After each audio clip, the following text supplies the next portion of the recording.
Senior officials of the Uganda National Roads Authority again appeared before the Parliamentary Committee of Statutory Authorities and State Enterprises to answer queries in the Auditor General's report of the 2014-2015 financial year. One of the UNRA engineers told the committee that the Roads Authority is under intense pressure from a number of contractors over delayed payments. UNRA could pay up to 3 billion shillings in fines alone due to delayed payments and interest accruing on the monies. They come and sandwich me there. They want money and they are here. You can really sympathize with them. They talk about their workers. They are supposed to go for Christmas. They have children. But it's a pathetic situation. So we are stuck. Done is that there are delays which you feel they may not have been there, but they have just been intentionally created. And where there are delays in the payments to the contractors, what has happened is that they incur interest. So they have to pay the contractors with interest in a billion shillings. If UNRA is not to blame for the interest paid on the delayed payments, can we then blame, are they saying we should blame Minister of Finance for causing financial loss to government? Remember, these contractors get monies from banks to do this kind of works. And because they get monies from banks, there is an interest aspect on this money. The Roads Authority officials told the MPs that they needed 267 billion shillings in the first quarter of the financial year to pay contractors, yet the Finance Ministry has been giving them the money in installments. 167 billion that we had agreed with the Minister of Finance. They released to us only 49 billion.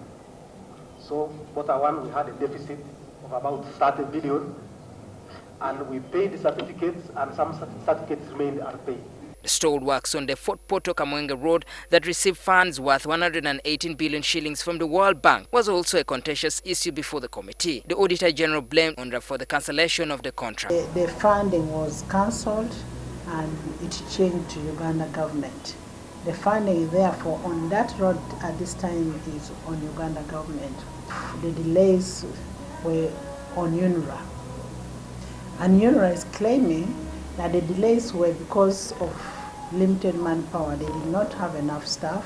The World Bank cut funding to the 66-kilometer road project, citing sexual abuse of young schoolgirls and mistreatment of workers by the Chinese contractors. It was also found out that the works on the road had been substandard and that money of the people displaced by the road were cheated in compensation for their land and property. We would talk to the landlords and we would just tell them lies, that we are compensating you for the veranda of your house. And really, compensating me for a veranda is something of a very low value. But now comes the real sense, they are now demolishing the entire buildings. But even the people, places you're claiming to have compensated people are coming up and they're saying they're not being compensated. Closer supervision of the contract of the project ourselves, we saw progress increase. In fact, at the beginning of this year, I believe the progress was 44%, and it is now 84%.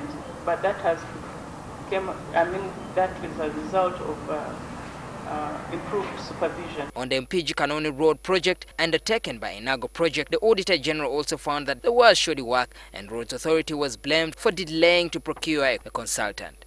Maurice Chol, NTV at Parliament.